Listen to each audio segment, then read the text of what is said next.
Diddy's legal nightmare just took a darker turn. According to statements attributed to his attorney, Mark Agnifilo, the fallout from 50 Cent's explosive Netflix documentary Sean Combs, the reckoning has effectively crushed any realistic hope of appeal for Sean Combs. The newly surfaced material has reignited long-dormant questions, pulling public attention back to unresolved threads tied to Tupac Shakur's murder and placing Combs under an even harsher spotlight. What was once dismissed as rumor is now being re-examined through a legal and cultural lens, and the timing couldn't be worse for Diddy. With scrutiny intensifying and narratives hardening, the door to an early exit appears to be slamming shut, making it increasingly clear that this chapter of the story is far from over and not breaking in his favor. Don't give a damn. He don't give a damn. He literally is saying he's going to reach out to Trump to remind Trump of the things that P. Diddy has said about him for the sole express purposes of making sure that Trump doesn't pardon Diddy in the event that Diddy gets convicted of trafficking and racketeering. That's what 50 Cent is sworn to do. And I gotta admit to you, that's wild. Damn, you know you got an enemy there when the man want to go out of his way to contact the president, and clearly he has some kind of inroads where he can get to President Trump so President Trump can hear him. He's basically saying, yo, brother need to... Diddy was already skating on dangerously thin ice after reports surfaced that he'd been drinking and making unauthorized calls from inside prison. But this documentary didn't just crack the ice, it shattered it. He knows it too. That's why the reaction has been pure panic. Behind the scenes, Diddy is fighting tooth and nail to get the project pulled, with his legal team firing off cease and desist letters and threatening a staggering billion-dollar lawsuit against both 50 Cent and Netflix. But here's the problem for them. Intimidation only works when the evidence is shaky. In this case, it isn't. Every clip, every document, every detail was obtained legally, leaving Diddy with outrage instead of leverage. The truth is already out there, and no amount of legal posturing is going to put it back in the box. That Diddy's legal team sent Netflix a cease and desist letter, but now the big rumor is that they're preparing a defamation lawsuit, potentially for $1 billion over the Sean Combs The Reckoning documentary. They're claiming it uses stolen and unauthorized footage to create a shameful hit piece and damages reputation. Is there precedent? Because when it's a documentary, footage doesn't necessarily have to be approved if it's considered a news piece. And since you didn't watch it, Ebro, there is one piece. I watched some of it where there's very intimate footage of Diddy with his lawyers, but in the documentary, it also talks about how he hired a young person to film him for X amount of hours, a lot, and didn't pay him. So if 50 comes along and is like, I will pay you for this footage. Well, unless... Yeah, that's the biggest congrats, by the way. Well, depending on what the documentation is between that, that person and Diddy. Yeah. Right? If that documentation says that this footage is yours if I am paid. If I am not paid, the footage is mine. Well, no, but I think the default would be it's his. If they didn't end up doing paperwork and the guy's just been allowed access, that's his footage. Oh, yeah, 1,000%. If there's not paperwork. So if Diddy never signed paperwork, he was like, no, I'm going to get you when I get you. Yeah, that's right. Now Diddy never gave him $1. Now Diddy went to jail. He's holding all this footage. 50 goes, I'd like that footage. All right, how much, bud? This documentary didn't just damage Diddy's public image. It detonated whatever trust he had left with his own legal team.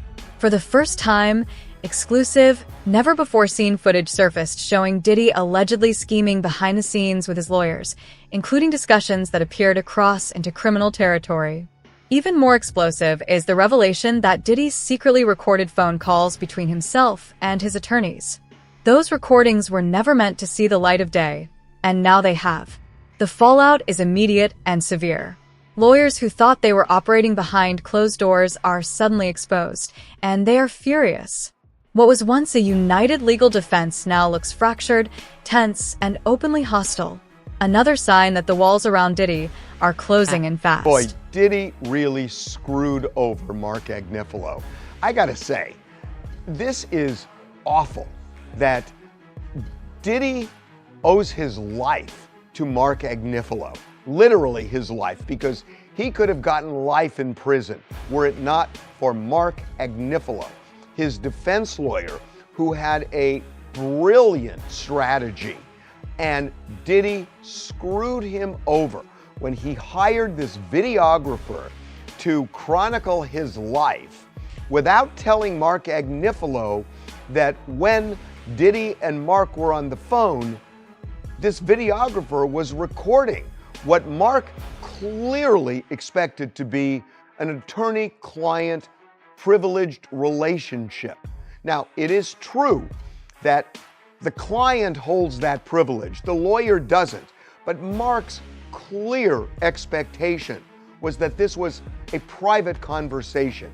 These were private conversations, and that he and Diddy could talk openly, and Mark could talk to Diddy not just as a client, but as a person, and try to guide him in a time leading up to his arrest.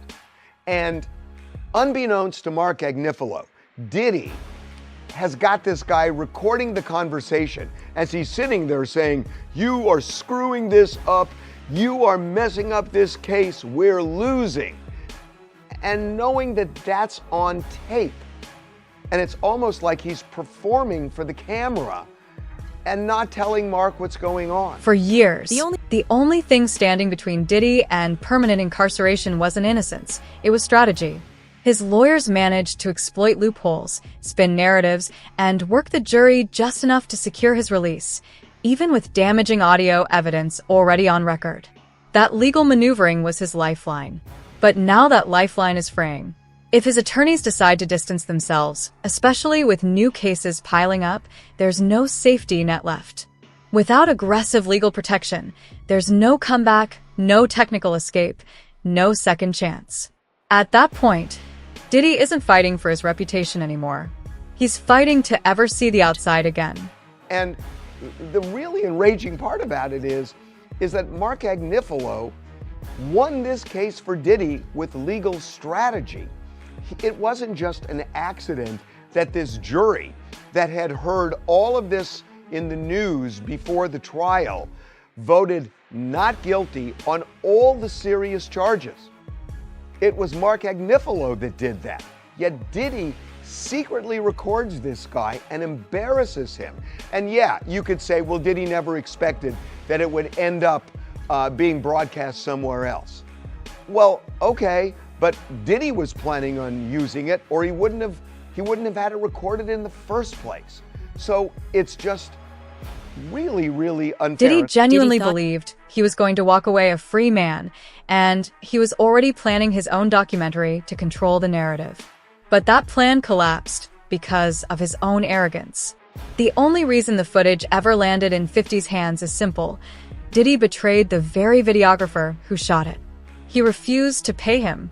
A billionaire trying to cut corners on the one person holding the raw truth. That decision backfired spectacularly. The videographer walked, the footage leaked, and suddenly Diddy lost control of the story. 50 Cent later confirmed this on Instagram, posting a clip of Roger Bonds bluntly stating the reality of the situation and adding his own jab that Diddy's lawyers won't have to work overtime. What Diddy thought was a cost-saving move turned into the most expensive mistake of his life. I'm getting it as your bonds. Yo, man, how 50 get? Blah, blah, blah. Yo, Puff, take this self doing that. Let me explain something to y'all. All right? Whether it's NBAs, whether it's whatever. When these young boys come in, first of all, he only deal with young videographers because he want to rob them, and he know that they want the opportunity to follow Puff Daddy, P. Diddy. They want that opportunity. So they get him at a low price anyway. But when you stay out so many hours a day, Puff wants a videographer with him 24 hours a day on call. Whether we on a yacht, whether we on a ship, wherever we at, he wants to videotape that, right? So now, they come to agreement. They come to whatever the pay is going to be. But then it be so many hours on that invoice that he don't want to pay. He gets in touch with the office. He gets in touch with the chief of staff. Yo, what is this I'm paying? What is this I'm paying? You know what you paying. You was outside all of these hours. It's 160 something hours in a week. You was outside 140. That's the invoice he put in. So now, being if you got a contract and he don't stand to that contract, guess what happens? He could do whatever he want to do with that footage. So now that footage goes to the highest bidder. And 50 had to be the highest bidder to get the, this is business. You know what I'm saying? Everybody ain't in love with you. Everybody ain't dedicated. Everybody ain't loyal to the point of stupidity. This goes far beyond dropping a documentary.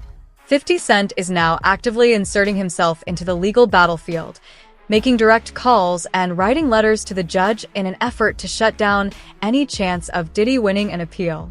And that's just the beginning.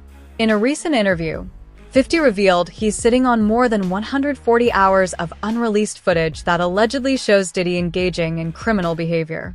None of that material has aired yet. According to 50, it's coming soon, released piece by piece on YouTube over the next few months. The pressure doesn't stop there. Sources close to the situation suggest this isn't just media warfare anymore. There's growing speculation that 50 may be coordinating behind the scenes with law enforcement as well. If that's true, this stops being a documentary rollout and starts looking like a slow, calculated legal collapse, one Diddy may not be able to outrun. 50 Cent was not done with Diddy. I knew 50 Cent was not done with Diddy. He just confirmed that he has more stuff on Diddy that he couldn't even fit in the 4 episodes in the new Netflix Diddy documentary. With 50, it is so hard telling what this man got his hands on, but he said this in reference to the videos that he got of Diddy before he went to jail. A lot of the personal footage of Diddy, it shocked a lot of people. And I know, 50, the way you run, this cannot be all that you have. Is there other stuff that you just have not shown? Yeah, well, everything couldn't make the... It was 4 episodes. Right. So it was a lot. You had to pick and choose things. And on top of him saying that he has more dirt on Diddy, he is also saying that more people came to him with allegations against Diddy that never made it into the Netflix documentary. With the anticipation, they ask him, are you going to make a second documentary and put it on Netflix since you have all of this stuff?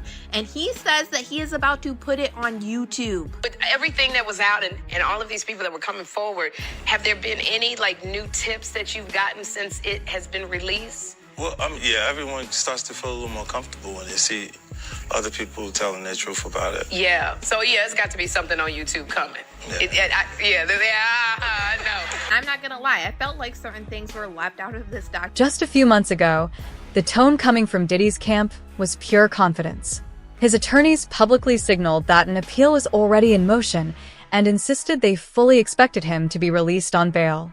Behind closed doors, Diddy reportedly shared that same belief, convinced he had done nothing wrong and that the convictions were a misunderstanding he could simply outmaneuver. In his mind, even a guilty verdict didn't mean real consequences. He believed he should be allowed to walk away untouched, no prison time, no lasting punishment. That mindset now feels dangerously detached from reality, especially as new pressure mounts and the legal ground beneath him continues to crumble. Yeah, we are planning to appeal. I want to hear them, bro. We are planning to appeal. We think we have strong bases to appeal. Yeah. The strongest basis is that the jury reached a verdict on coercion. It found there was not coercion, and I think the judge said coercion today as a basis for a sentence at least a dozen times. We think that is unconstitutional. Yeah. We think that a jury verdict should mean more than our jury's verdict seems to mean, and so we are planning to appeal. Mr. Agnifilo, if the prosecution files a cross appeal, what would happen in that regard if they filed a cross appeal and then could Sean Diddy Combs get a higher sentence? He would not get a higher sentence, and they're not gonna cross appeal. We're gonna appeal. We think we're right, and they'll respond to the appeal, and it'll be decided by the Second Circuit as soon as. Tell us about the conversation you had with your client after the sentencing. Consensual. The judge clearly thought the sexual encounters weren't consensual. Because he's biased. What did you make of his remarks? He's biased. If anyone, I'm happy to go. So we think that's just absolutely inconsistent with the jury's verdict. I mean, the jury's verdict was resoundingly clear There was no sex trafficking. There was no racketeering. Everything was consensual. Everything was adult, which is why he was convicted only of the prostitution offense. What we feel happened today was that the judge acted as a 13th juror, one that we did not choose, and that he second-guessed the jury's And verdict. it wasn't just an appeal Diddy was banking on. According to multiple reports, his team was quietly exploring an even bigger escape hatch, a presidential pardon. Before the documentary ever dropped, Donald Trump publicly acknowledged that Diddy's camp had reached out, signaling that back-channel conversations were already underway.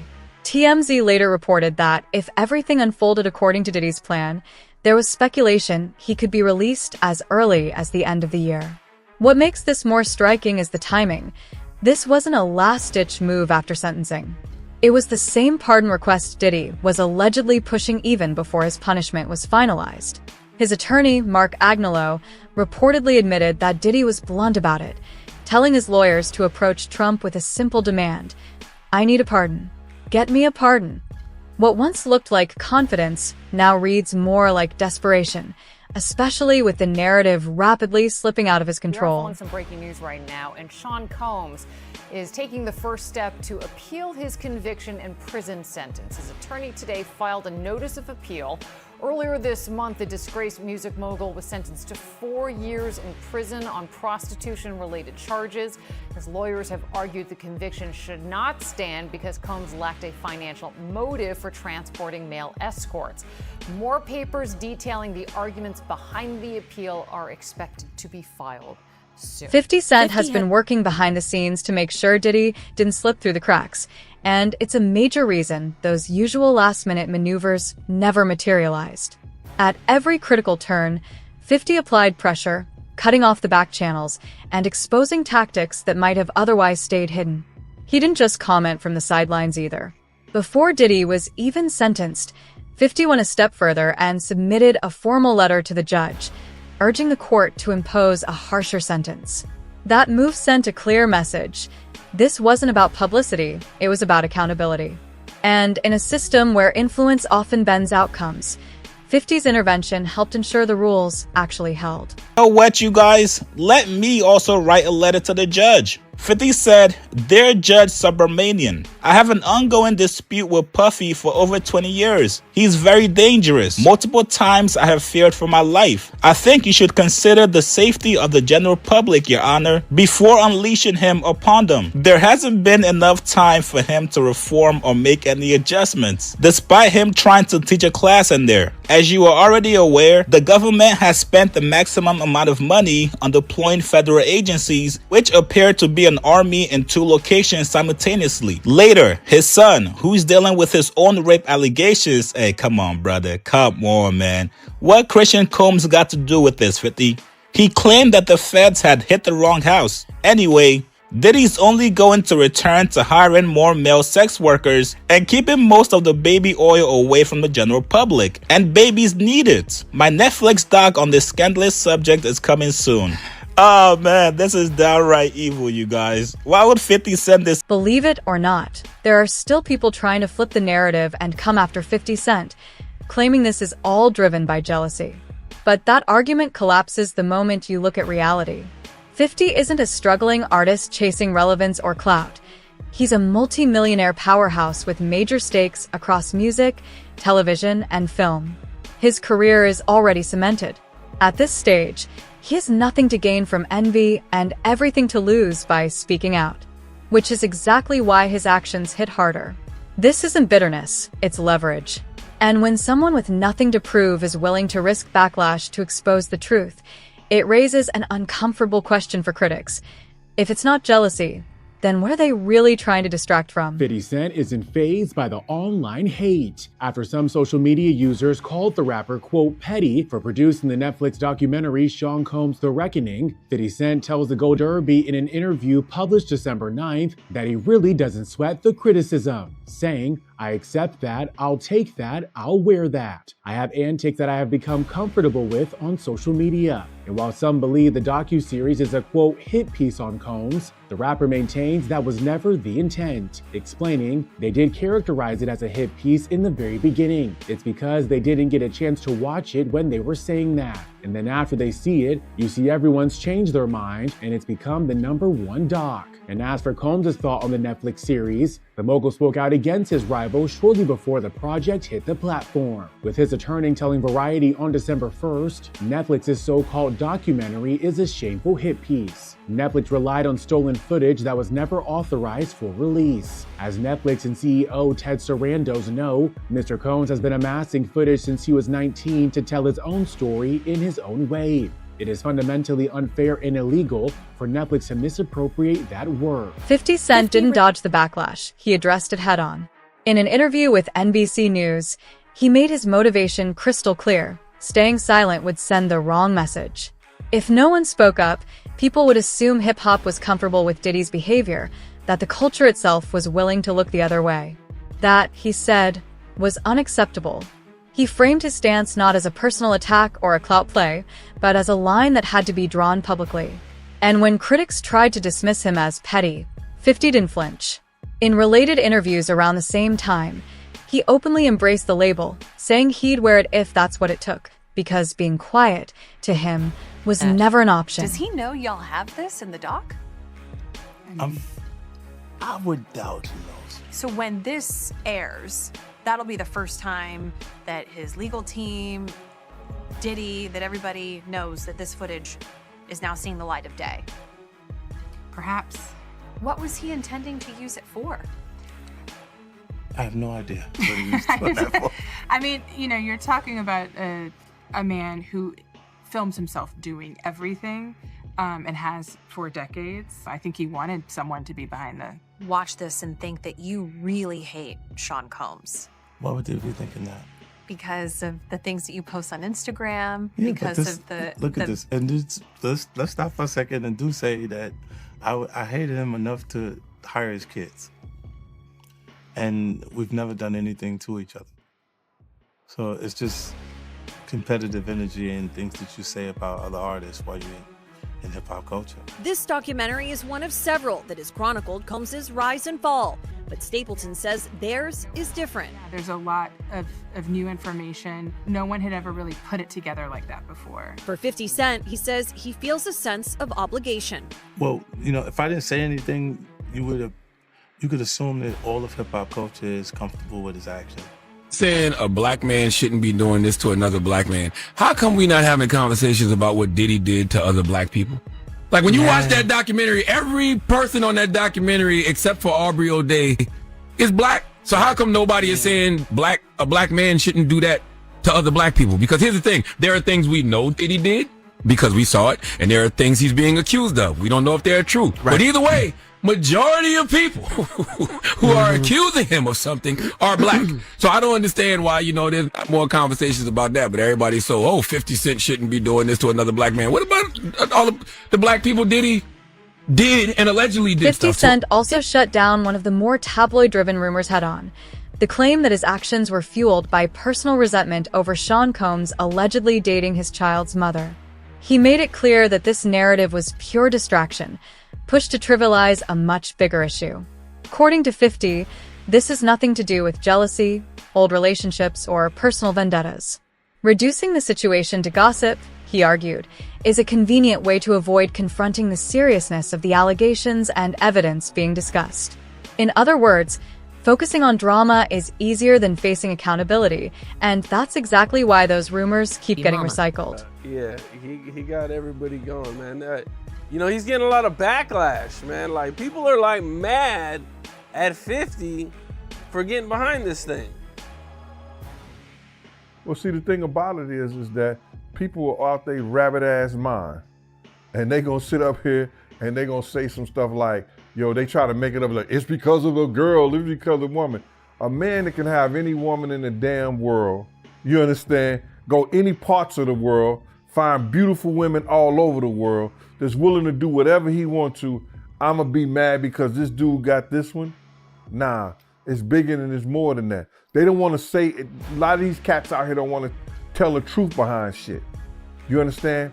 When 50 was out here, you know, trying to get into, well, he was writing for most of Puff stuff. He was writing for artists. He was writing for different people. LL, Puff, whatever he can get money at, you know what I'm saying, to do some writing and stuff like that. Jam Master Jay had him writing shit, something like that. So Fifth was writing. Then when he did How to Rob the Industry Cat joint, he's supposed to be the next one to come out of New York. You understand what I'm saying? He gets in this beef, you know what I'm saying, with Murder Inc., Ja, Irv Gotti, Supreme them. They try to eliminate him. Then Puff and the other people put a tag on him where it's that, yo, don't let him make no money. Don't sign him. You ain't gonna have none but problems. They put a bad tag on him. You understand? He gotta go to the West Coast and with Dre and Eminem to get his deal. You understand what I'm saying? So they put this tag on him to stop him from eating his craft. You understand? They try to kill him, you understand, because they got a problem with him.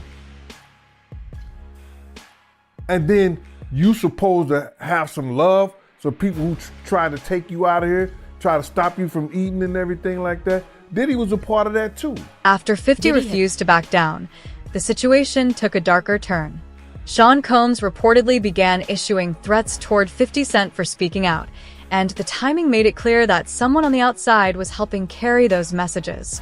Just one day after the documentary detailing the alleged crimes of Sean Combs aired, 50 received a bouquet of flowers sent directly from Diddy. The gesture wasn't subtle, and it wasn't friendly. 50 later posted about it on Instagram, making it clear he understood exactly what Diddy was trying to communicate. What might look harmless on the surface came across as intimidation, a silent reminder that even from behind bars, Diddy was still trying to project power. All right, the diddler has sent 50 Cent some damn flowers while he locked up, bro. All right, we all know Diddy is mad about this whole docuseries that 50 put out on Netflix and is #1 going crazy, so you know he mad. Now, according to 50, all right, these are some warning flowers. Y'all know how Diddy used to get down. You know, he used to send people shit in the mail. He'll send a nigga to blow up a car. Y'all know how he get down. So if he mad, clearly he's mad about this documentary. Bro sent 50 some flowers at his hotel while he was in Miami, bro. Now, I ain't gonna show the address on these flowers, but 50 posted the whole address. Now, in the caption, 50 said, "What kind of gay shit is this? Diddy send me flowers at Club 11, LOL. LOL, why all the foreplay? Get busy, you know I'm stupid." Then he commented again and said, "A warning, I'm 90s grimy. You don't warn me, LOL." So y'all know why Diddy sent this. He ain't send it because he happy or proud of 50 for dropping this goddamn docuseries on his demon ass, bro. For Diddy, nothing would be more devastating right now than another federal trial. And 50 Cent appears determined to push events in exactly that direction. His documentary doesn't just revisit old rumors. It drags some of hip-hop's darkest questions back into the spotlight, especially the long-shadowed murders of Tupac Shakur and the notorious B.I.G. At the center of the storm is a chilling allegation that Diddy secretly paid Keefe D. $1 million to orchestrate Tupac's killing. Now, those claims are no longer confined to documentaries and internet debates.